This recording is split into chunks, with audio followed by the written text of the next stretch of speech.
Ready when you are. Good evening, everyone. Okay. In accordance with the provisions of the Open Public Meeting Act, the Asbury Park Board of Education has provided adequate notice of this meeting by sending a notice of the time, date, location, and extent known, the agenda of this meeting to Asbury Park Press, the new poster on January 14, 2022 via email. Copies of this notice has been placed at the Administrative Bulletin Board, the District Schools, the Asbury Park Municipal Building, the Asbury Park Police Department, and filed with the City Clerk on January 14, 2022. Our mission statement: the Asbury Park School District will provide all students with a comprehensive and progressive education where everyone possesses the skills and character to succeed in a diverse, evolving global society. Roll call, please. Ms. Salisbury? Here. Ms. Breach? Here. Mr. Grillo? Here. Mr. LaRocca? Here. Mr. Remy? Ms. Riggs? Here. Mr. Saunders? Ms. Lozinski? Here. Ms. Copeland? Here. Please rise for the flag salute.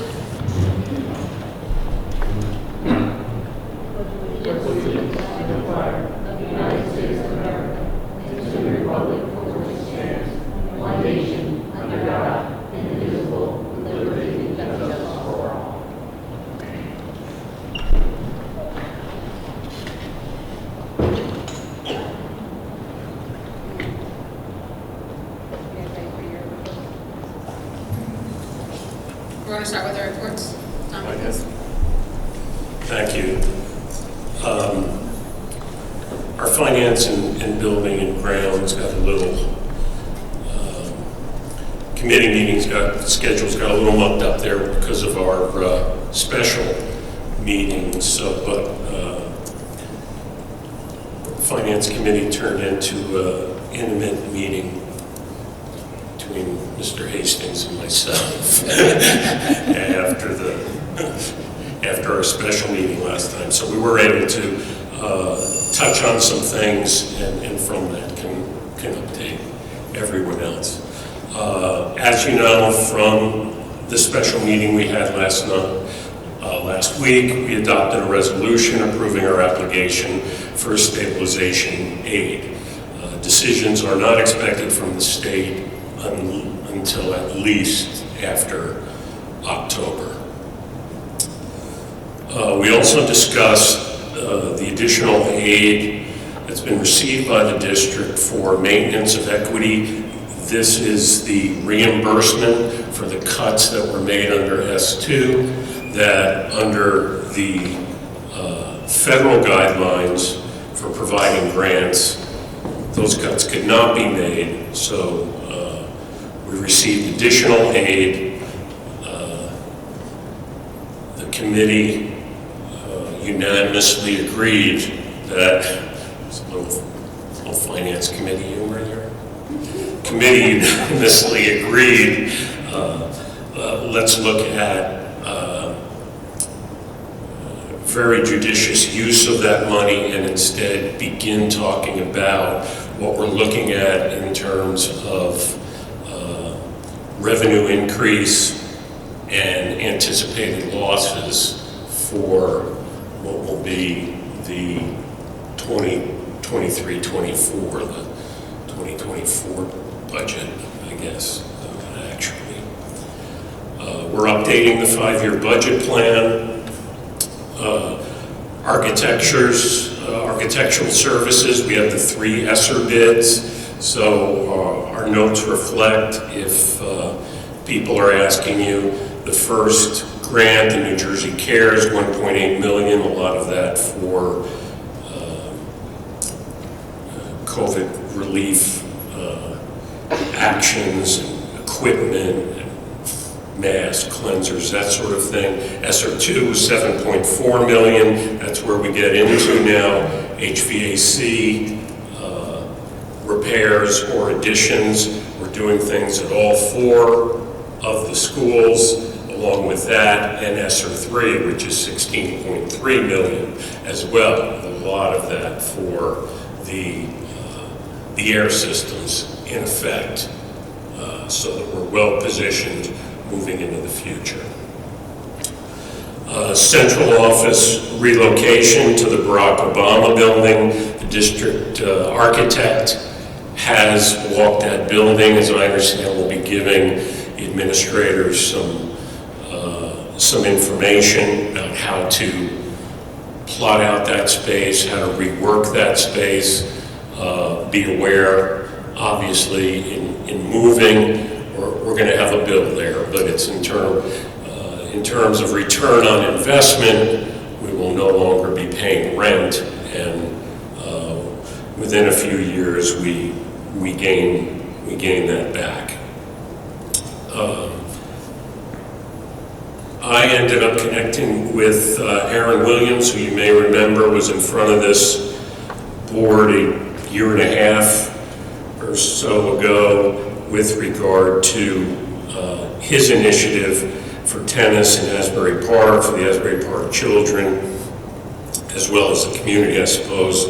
He's currently volunteering. He's teaching tennis at the Boys and Girls Club indoors, and feels he has quite a bit of interest there.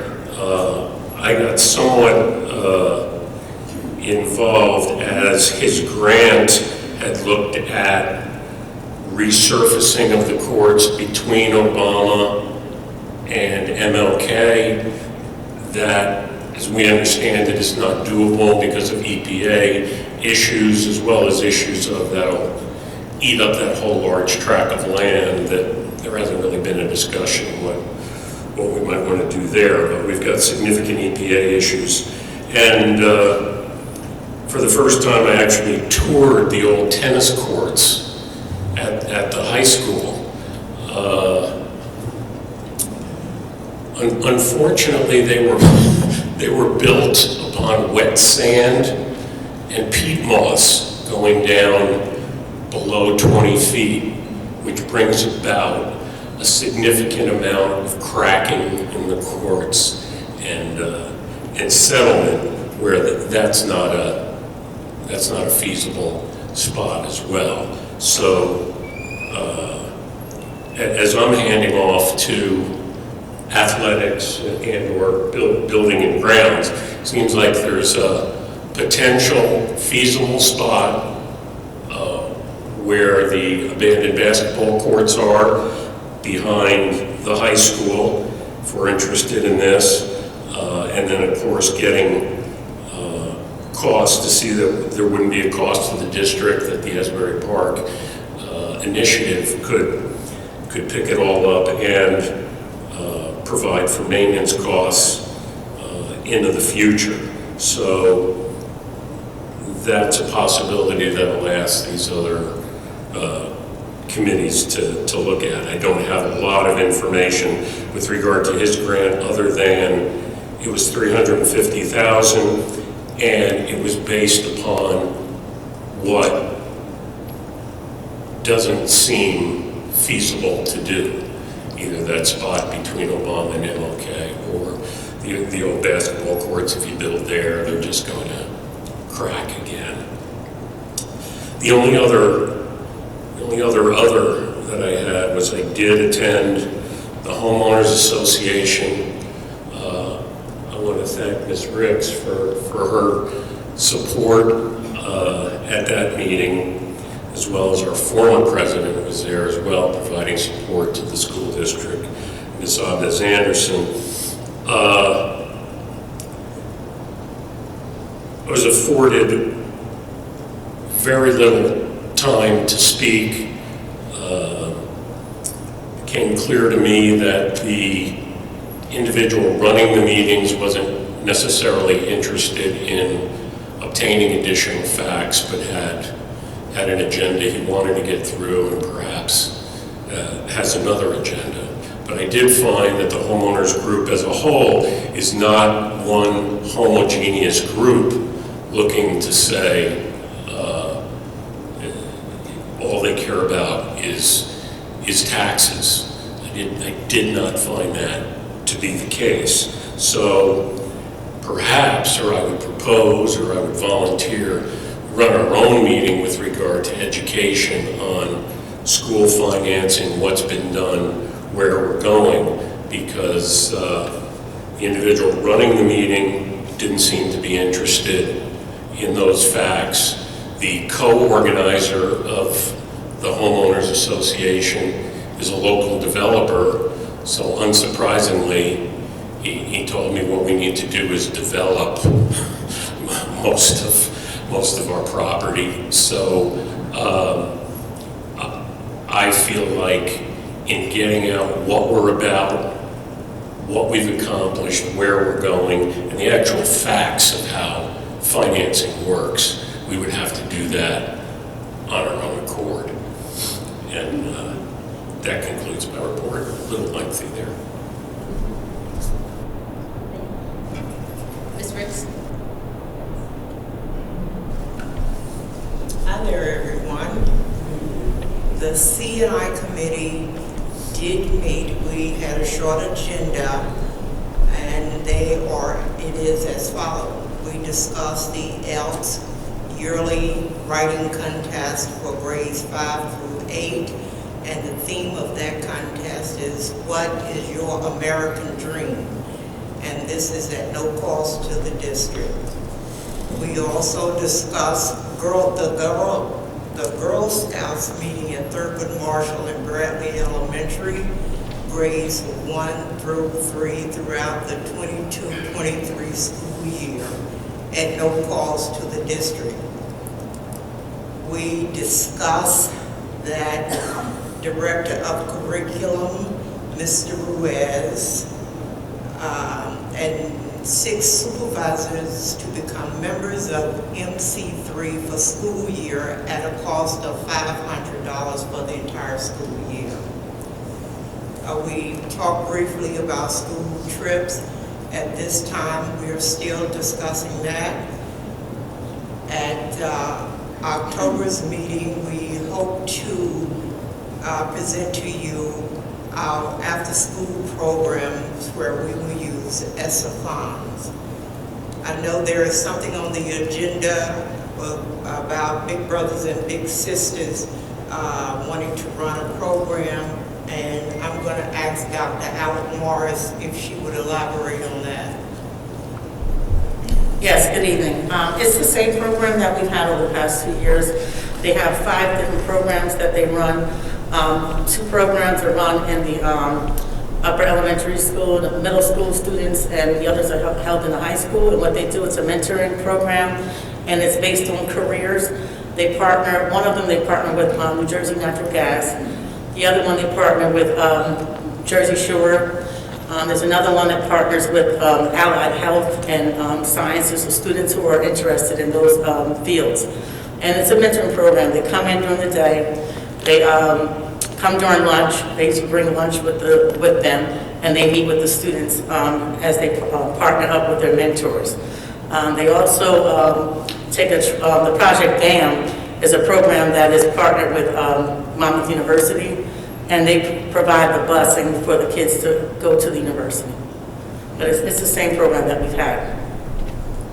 I just had a question, if I may, the cost of the program, what does that cover? Because each one has a cost.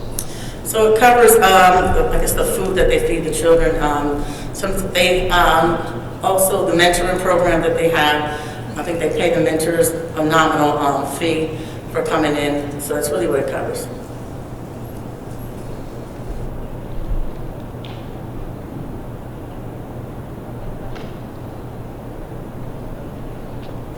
I'm sorry, we'll add that it's coming out of our the grant monies. That's the grant. It looked like it was school-based budget. It didn't say 20, it said 15. So the original resolution had it as school-based. We're speaking to the grants coordinator to see if we can use ESSER funding through the mental health component of those funds.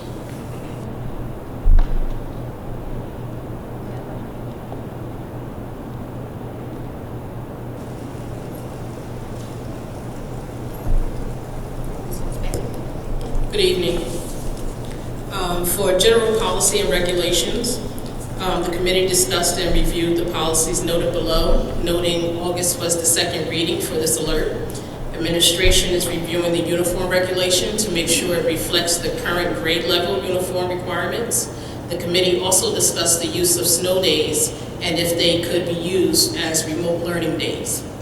The committee also discussed the need for regulation to pair with athletic awards. Strauss estimate updates. High school student representative to the Board of Education was mandated but also revised. Quorum revised. Policy 1511, Board of Education website accessibility, mandated and revised. Policy 2415, Every Student Succeeds Act, mandated and revised. This is policy and this is regulation, is it? 2432, school-sponsored publication abolished. Policy 3216, dress and grooming, revised. Policy 3270, professional responsibilities, revised. Regulation 3270, lesson plans and plan books, revised. Policy 4216, dress and grooming, is new. Policy and Regulation 5513, care of school property, mandated, revised. Policy 5517, school district issued student identification cards, revised. And Policy 5722, student journalism, mandated and new. The other minor updates to Uniform Regulation 5511, dress and grooming. Mr. Hastings, if you could elaborate, please. Sure. We updated the regulation to reflect the different dress code requirements at the various grade levels, as well as making the dress requirements gender neutral, as opposed to specifying male versus female uniforms. Thank you. Policy 2425, emergency virtual or remote instruction program. The mandated, I would suppose that's in case there was emergency snow days. That refers to a state-issued closure to go back to remote. So if any district, based on the governor's orders, has to close for 3 or more days, we have to have a plan in place on how we continue to reach and teach and feed our students. And that plan as well is on the agenda tonight for adoption. Thank you.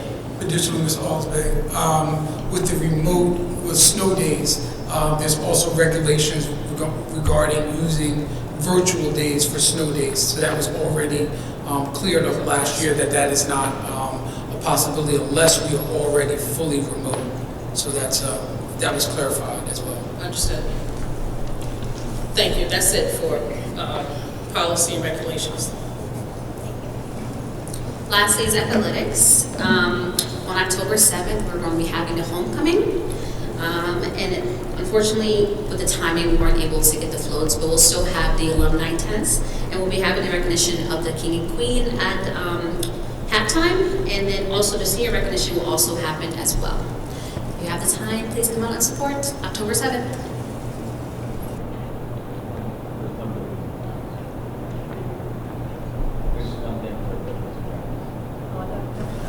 Yeah, no, it was an addendum to earlier this week. Okay, and may I ask you a question on your report?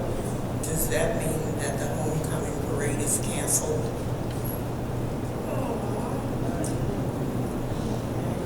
They didn't have enough time to get it together for such short notice. The school year just started. They haven't elected their officers, and they just can't get it. I mean, it's close. It's coming up in a couple of weeks.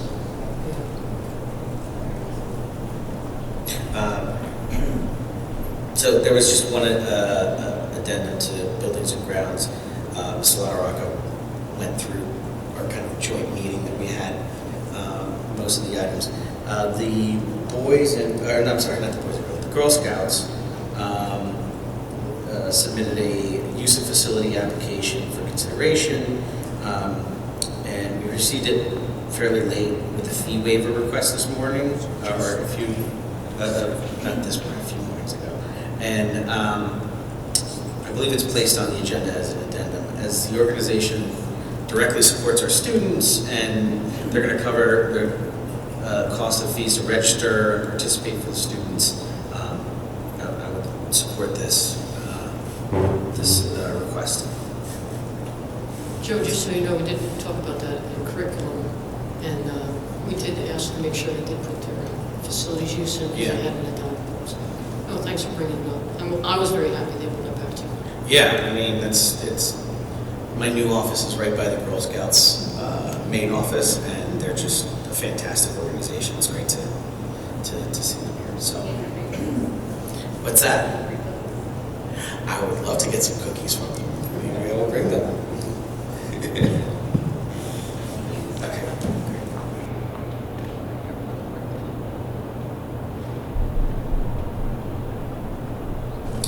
Okay, we're going to head into the public participation portion of the meeting. In accordance with Board Policy 0167, the Asbury Park Board of Education recognizes the value of public comment on educational issues and other matters of importance and provides members of the public with the opportunity to express themselves on school matters of community interest. The public comment portion of the meeting is not a question and answer session, and all public comments shall be directed to the board president. Members of the public who wish to make public comments must be recognized by the board president and provide his or her name, municipality of residence, and the group affiliation if applicable. All public comments shall be directed to the presiding officer and are limited to 3 minutes in duration. Members of the public who do not follow the foregoing rules and/or interfere with the orderly operation of the board meeting may be removed from the meeting. Thank you. At that time, I'll open up public participation, please. Hi, Debbie Lorenz. My son is a student in Asbury Park High School as a 7th grader. I live in Asbury Park. The first thing I would like to say is I am so appreciative that you guys have started the process in instilling a life skills program for the kids in the high school building. I just want to say that while the facilities are being updated, I hope that we will see some community-based projects happening in this fall while the weather is nice before we get into winter, because I think that would be a great idea. I see Mrs. Lau writing it down. Thank you so much. So that is, my suggestion for that, because I know the facilities are not yet updated. The other thing that I want to say is that it really does take a village, and we are a village. And this year I was a little disappointed that the village dropped the ball on scheduling for our special ed kids. Any of you who've had children know that routine is what kids crave. Well, guess what? Our special ed kids crave it more. And the reason is because they live by routines, especially our autistic population, which my son happens to be. And his schedule, it took an entire week for him to even have a schedule. His schedule is still not complete. One of the classes that is written down as an elective on his schedule is not even happening from what I understand. And it's probably just as well it was forensics, and what is he going to do with forensics except help me watch murder TV shows, which would be great, but I don't think it's going to come in too handy. Electives that would be great for some of our special ed kids would be art, music, computers, but I've been told that they are not going to be available for 7th graders. My son loves art music. He literally sits at home and makes music on his iPad. He loves art. He can tell you who painted the painting The Wave. I don't know. He can tell you who painted The Screen. He can tell you who painted, a million other paintings. I don't know these things, but he does. He loves art and music, and these are not options that are going to even be available to him. I am sure that he is not the only special ed student that would benefit from electives like art, music, and computers. These are things that our special ed population enjoys. They are the only electives they enjoy besides gym, and gym just got added a week ago. I think that was pretty much all I wanted to say, except that I would love to be updated on the timeline for the special ed life skills program as it is happening and when things are becoming available. My son is very verbal and he will tell me. So I hope that it will happen very quickly, and thank you. Have a good evening.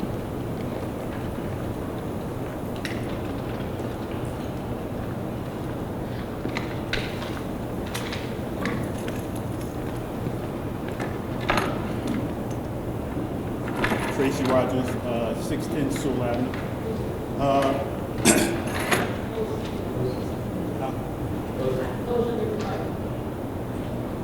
Tracy Rogers, 610 Sewell Avenue. This is not an answer question or whatever the attorney said, but I want to know what happened with the football schedule and our kids not being able to play their first game. I think it's very embarrassing. I have people who I knew, because that's the area I grew up in, they were expecting a game and to call me and tell me, your team didn't show up. But that's regardless of sports. So I'm looking at the academic aspects of it. First, but I want to address the exhaustive financial committee's report, and I think that's great that we see all these issues being addressed or talked about. And being so exhausted, I hope we all are committing to a strong formulation of a team to start addressing the issues that are going to come up with it. There's a lot on that table of financing and funding and what is going on with how much we're losing. So, these things need to be addressed. I brought up quite a few issues that are being addressed now, people being moved to other buildings, but there's a lot of things that I see on this agenda, because I read it at home. We're moving staff around. I don't understand what went on with some of the stuff that's moving around from positions, because we're paying people to be here to do a job. And if they're not doing their job, then we need to know that. Or if actions are not being addressed, we need to know that. We need to know that this is a functional district where these children are coming and being educated. And I'm not seeing it. And that's my personal opinion. But I got the same response from a lot of other people who saw that article around town about kids not being academically eligible. So we need to get serious on being transparent about what's going on with this district with these kids. And it's just appalling. We say we're ready to have kids ready for college, and then they're academically not able to show up for fall sports. That doesn't make sense to me. We want to be pushing these kids out where they do have an education and are able to succeed in this society. So that's all I have to say.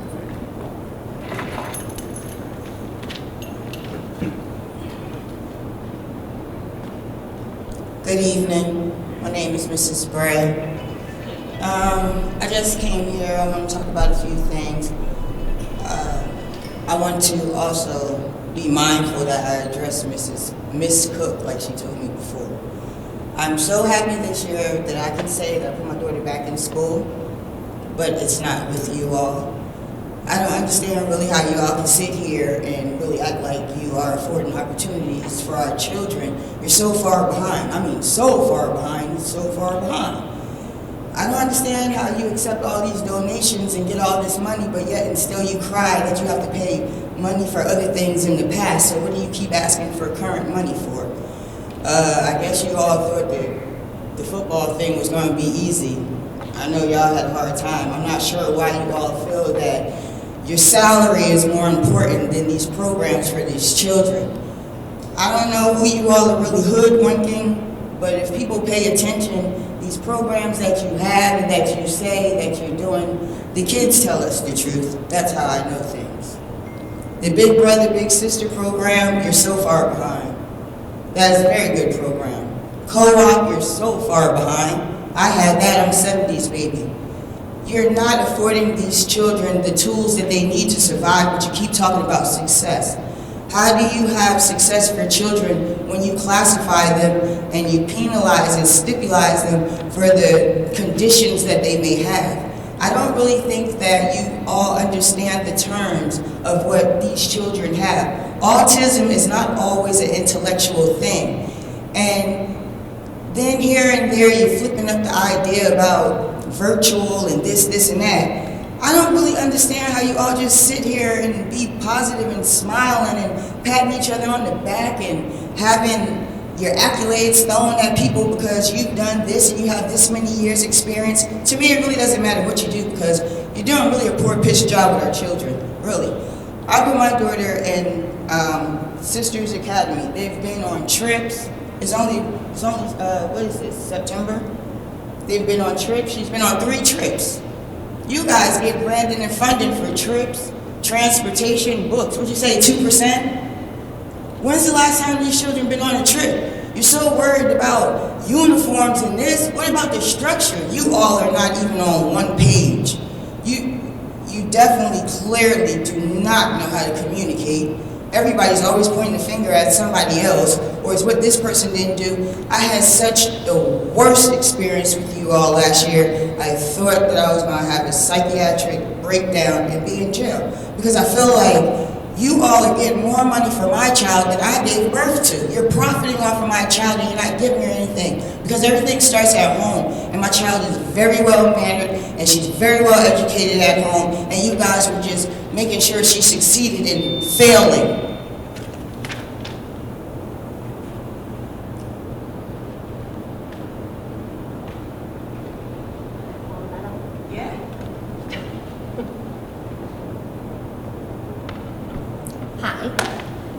Sarah Bloom, Asbury Park, 4th Avenue, and Asbury Park Kiwanis Club.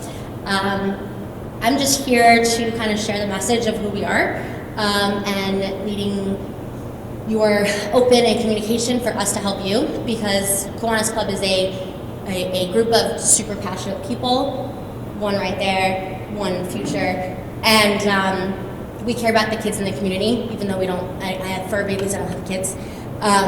But we think that the reflection of a good community, healthy community, is the reflection of a healthy kid. We have a couple things, and I'm going to talk really fast because I always got a lot to say.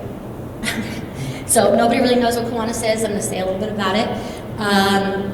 Kiwanis creates opportunities for children to be curious, safe, healthy, regardless of the community they live in. When you give a child the chance to learn, experience, dream, grow, succeed, and thrive, great things happen. And our mission is, it's a global organization of volunteers dedicated to improving the world one child and one community at a time.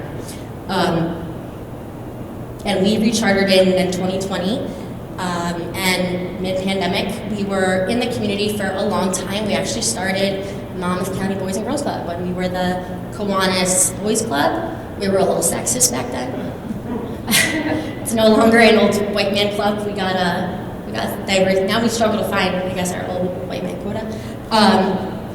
So we also help out with, especially with Asbury Park, we used to have what's called a Key Club. So that is a service learning, service leadership program that instills community service in children as young, with K-Kids and Builders Club as young as elementary school. And service is a huge part of being a citizen and being a thriving part of the community. And it's really great because you see kids helping other kids and it's just like, makes my heart melt.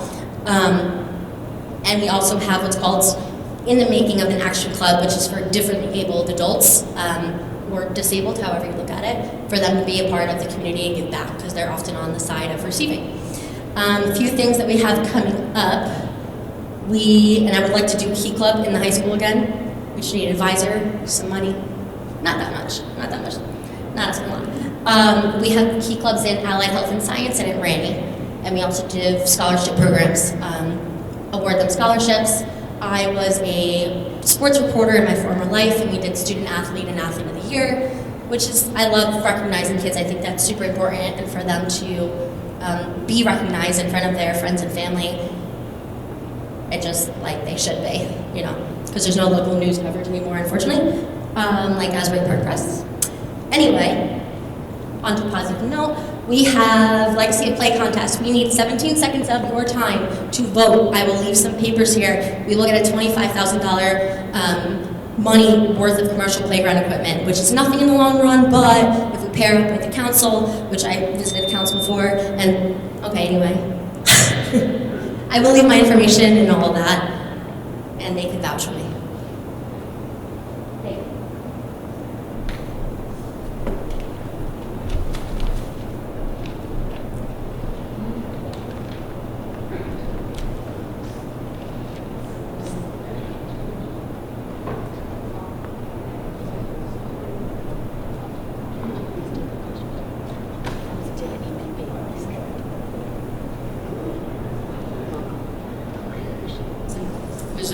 You said there was an event on Saturday, I'm sorry. Oh, there's an event on Saturday. Oh, I'm not photo ready. Okay.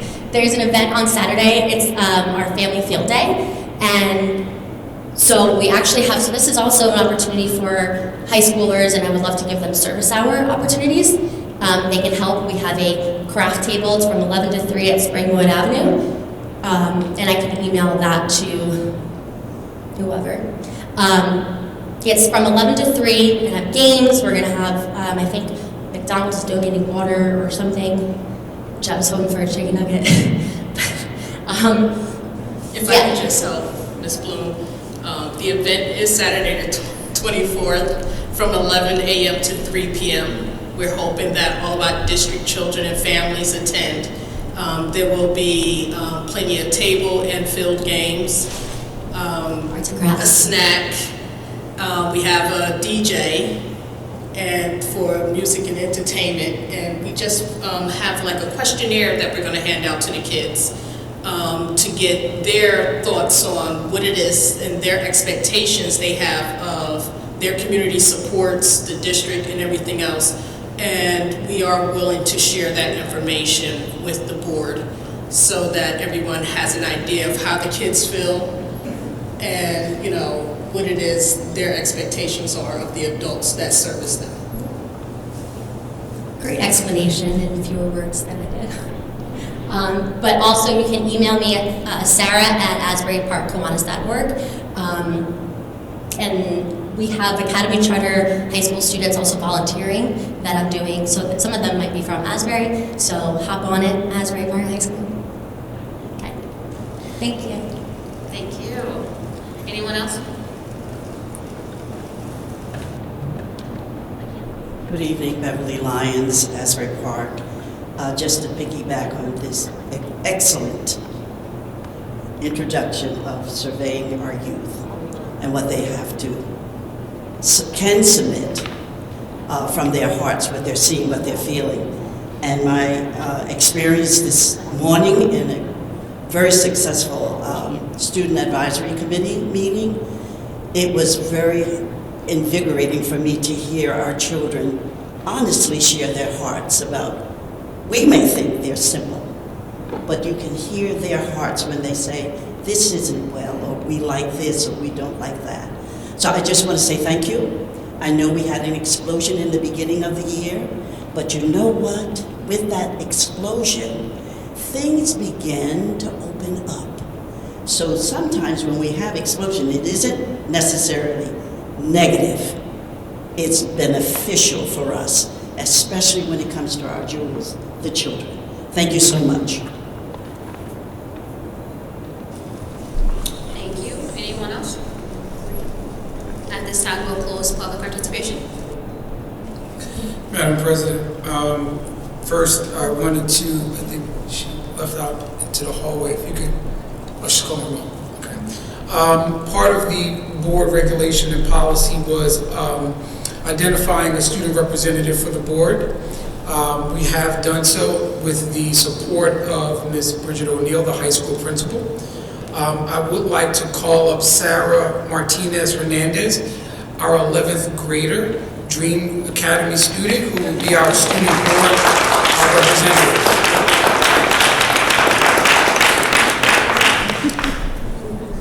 Yes, so we're going to make sure you have a chair and name tag, but...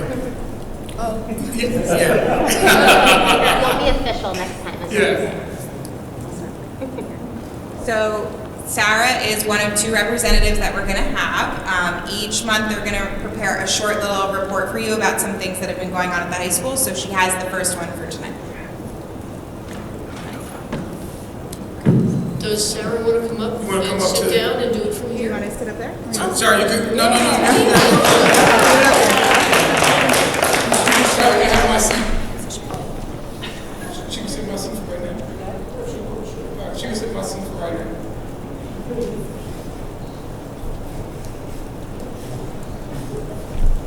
Thank you.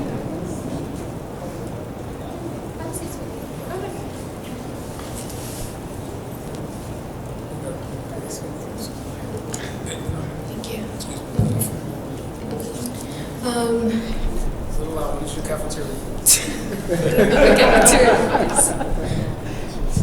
Alright, so. Hi, my name is Sarah Martinez. I'm a junior Dream Academy student at Asbury Park High School. And here's my report. I just came from a volleyball game, so please excuse my appearance. I would have dressed up more, but so from the start of the school year, we transitioned to many changes in contrast to last year, including uniform, time of entry, administration, and mask requirements. As students, it has been hard to adapt, but I'd like to mention that the majority of students have started utilizing the uniform and following requirements. Although I do feel like it is a drastic change, many students are having difficulty getting these uniforms. Today we held a student advisory meeting to discuss options to have more providing more uniforms at school. And the recent decision to make the polo tops to be multicolored was wise, in my opinion. The athletic aspect of things have also been good. The boys soccer team has recently won in their game. The girls volleyball team made it to second place in this year's volleyball tournament. And although I can't speak for all aspects of sports and stuff, what I see, I think the football team is making some progress in their playing in games, and they will have a game tomorrow away at Point Pleasant. I also would like to suggest the importance of our extracurricular programs and ensure that we have transportation.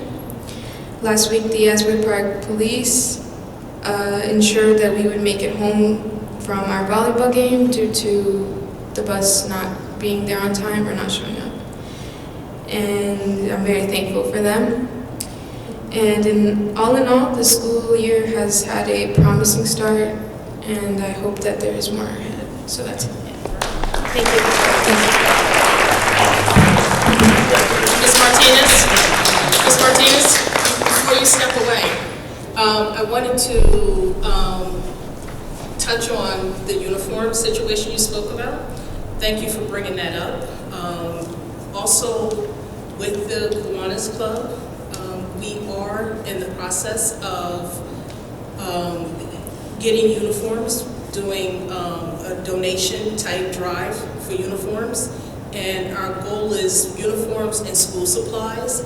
Normally parents start the year off, and our goal is to, midway through the school year, to hand out additional uniforms and school supplies to help the district kids, make it through the rest of the school year. So it's new, we're just getting the ball rolling, but yes, we're on top of it. Thank you. You're welcome. And if there's any students that and you have some support of getting those sizes and colors. Sizes, yeah. Okay. Thank you. Let us know.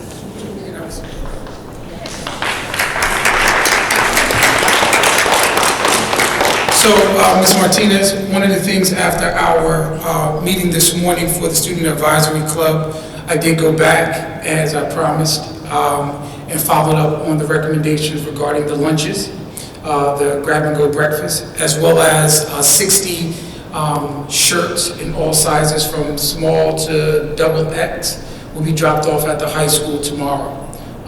And so they'll be dropped off at the principal's office. So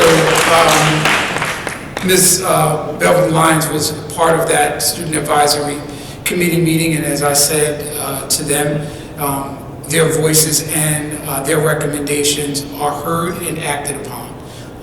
And so just wanted to let you know, and tell Guadalupe that, I'll be there next month. Okay? So. Thank you for that, and also I really would like to put a little bit more support on the bus situation. I feel like that's a little bit pressing. Yeah, pressing.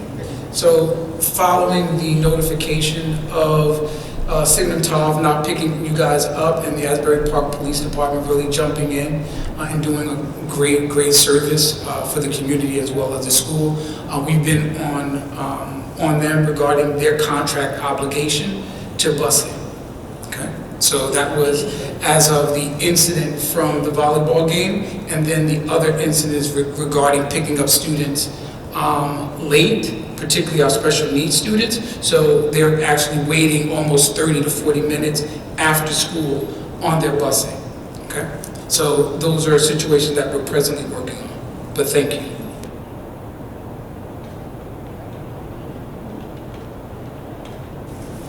Welcome, my dear.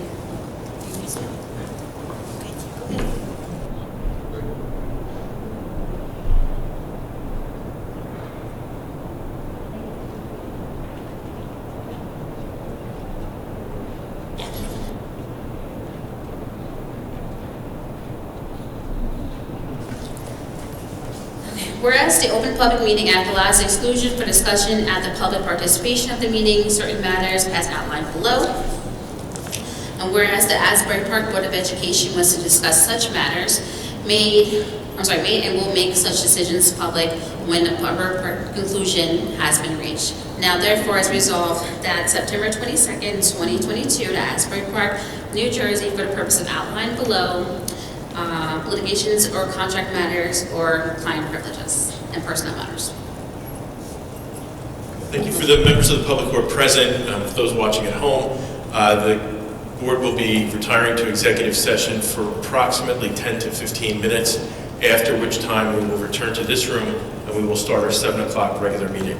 So it'll be a short adjournment. We're going to go into exec and we're going to come out as fast as we can so we can start at 7 o'clock. Thank you, everybody. Could we have a motion? All in favor? Any opposed? Thank you.